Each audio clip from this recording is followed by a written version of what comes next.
Quels sont les défis RH des directions juridiques? On en parle tout de suite avec mon invité, Aude Picard, associée chez OMS & Co. Aude Picard, bonjour. Bonjour Arnaud. On va parler ensemble des défis RH des directions juridiques.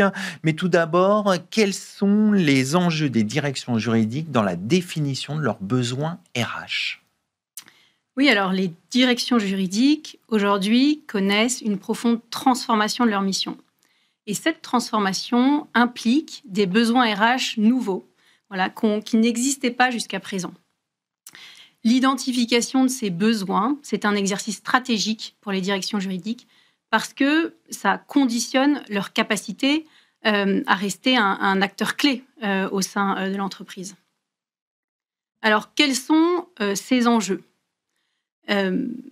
D'abord, la direction juridique doit se positionner en véritable business partner. Pourquoi c'est important ? Parce que, en fait, aujourd'hui, il ne faut plus qu'elle se positionne seulement comme un support, un service support, mais aujourd'hui, elle a un vrai rôle pour créer de la valeur stratégique. Voilà, son rôle aujourd'hui, en effet, c'est de maîtriser les risques, c'est d'être dans la performance opérationnelle et dans la création de valeur. Et aujourd'hui, justement, les directions juridiques recherchent à recruter des profils qui soient en capacité d'accompagner ce changement. L'idée, c'est d'être au plus près des décisions de l'entreprise et montrer vraiment la valeur ajoutée de la direction juridique, c'est ça ? Oui, c'est exactement ça. C'est exactement ça. Et d'ailleurs, aujourd'hui, chez les juristes, on recherche des compétences non plus seulement de technicité juridique, mais aujourd'hui, on attend du juriste qu'il puisse gérer qu'il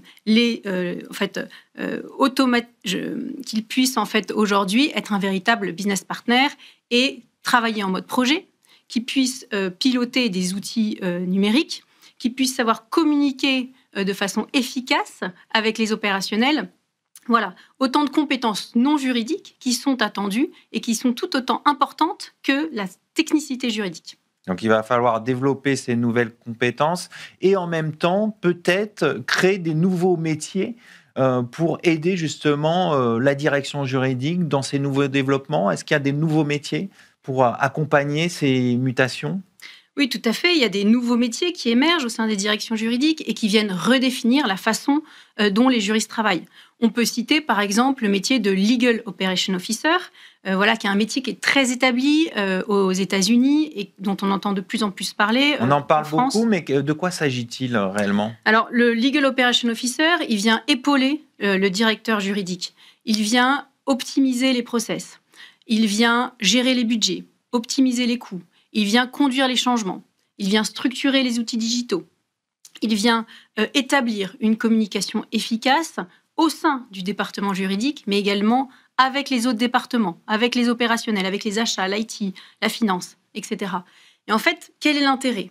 L'intérêt, c'est que ça peut libérer du temps aux juristes pour qu'ils puissent se concentrer sur leur vraie valeur ajoutée. Donc, libérer du temps avec ce Legal Operation Officer. Est-ce qu'il y a d'autres fonctions, d'autres métiers qui permettent d'autres actions au sein de la direction juridique ? Oui, on peut citer également le Contract Manager. Alors, le Contract Manager, c'est lui qui va venir piloter le cycle de vie du contrat, donc de la rédaction à l'exécution, en veillant à ce que les engagements pris dans le contrat soient bien exécutés, en maximisant la valeur pour l'entreprise tout en minimisant les risques. Il y a d'autres métiers ? Alors, il y en a plusieurs autres. C'est vrai qu'il y en a plusieurs autres. On peut également citer le Legal Design Officer. Le Legal Design Officer, lui, il a pour mission de rendre compréhensible et accessible le droit. Alors, il s'appuie sur les préceptes du Design Thinking qui part des besoins de l'utilisateur. Voilà. Après, est-ce qu'il faut internaliser ces nouveaux métiers ou est-ce qu'on peut faire appel à des sociétés qui ont ces ressources si on a un besoin ponctuel en legal design, en legal operation officer ? Oui, alors effectivement, le rôle des directions juridiques, c'est d'arbitrer les compétences à internaliser de celles à externaliser. Alors, comment peut-on externaliser les compétences ? Ça dépend de plusieurs paramètres, de plusieurs facteurs. Ça dépend du budget de l'entreprise, ça dépend de leur stratégie, ça dépend aussi de la maturité du service juridique. Voilà. Et après, moi, je vois plusieurs avantages à externaliser ces nouveaux métiers. Le premier, c'est l'accessibilité. C'est vrai que ça coûte souvent moins cher parce qu'on peut choisir la durée de la mission et le nombre de jours travaillés. Deuxième avantage, c'est la flexibilité. La flexibilité, pourquoi ? Parce que l'entreprise, elle a des besoins réels et donc on peut venir faire du sur-mesure avec ces besoins réels et le nombre de jours travaillés par le consultant. Et puis on peut aussi parler d'agilité.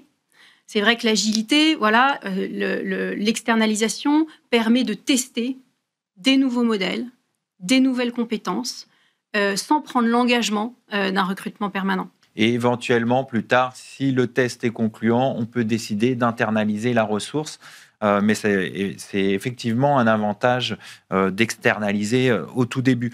Est-ce qu'il y a d'autres manières d'optimiser le fonctionnement d'une direction juridique en matière de RH ? Oui, alors c'est vrai que les directions juridiques, aujourd'hui, ont pour ambition de prendre du poids et de l'influence au sein de l'entreprise. Et pour cela, elles doivent vraiment se positionner en véritable business partner. Elles doivent savoir communiquer. Et tout ça, en fait, c'est vrai que le fait de se faire épauler par un Legal Operation Officer, on en a parlé, extrêmement important. Et la communication, c'est pas forcément évident. Je pense aux directions juridiques de grandes entreprises où la communication peut être plus ou moins facile. Quelle est la marge de manœuvre pour les directions juridiques ? La marge de manœuvre pour les directions juridiques, c'est vrai qu'elles ont un vrai travail à réaliser. Elles doivent finalement communiquer sur leur impact. Et c'est comme ça qu'elles vont prendre du poids et de l'influence dans l'entreprise. Donc elles doivent, par exemple, valoriser leurs victoires.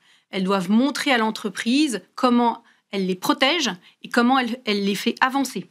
Ça veut dire qu'il faut faire sa propre communication en interne pour valoriser d'autant plus la direction juridique, c'est ça que vous dites ? Exactement, je pense qu'il y a un vrai rôle de communication au sein du département juridique, mais il y a aussi un rôle du département juridique auprès des autres départements.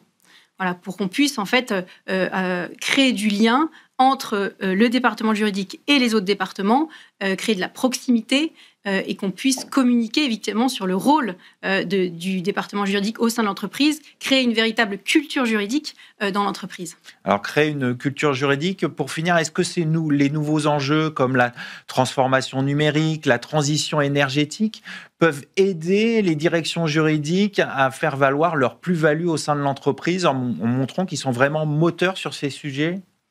Oui, tout à fait. Tout à fait. C'est une très bonne question. Et là encore, les nouveaux métiers peuvent venir aider les directions juridiques à se positionner sur tous ces domaines de compétences. Comment vous voyez, une dernière question, comment vous voyez le développement des directions juridiques dans les prochaines années ? Alors, il va y avoir encore de nouveaux métiers qui vont apparaître. Et c'est vrai que ces nouveaux métiers vont à nouveau être orientés probablement efficacité et gestion opérationnelle, qui est très important. Ils vont être également orientés très probablement digitalisation, avec les outils de gestion contractuelle, les outils d'IA générative. On en parle également beaucoup. Et puis également, les outils de compliance vont continuer à se structurer. On va conclure là-dessus. Merci Aude Picard. Je rappelle que vous êtes associée chez OMS & Co. Merci beaucoup Arnaud. C'est la fin de cette émission. Merci de votre fidélité. Restez curieux et informés. À très bientôt sur Be Smart for Change.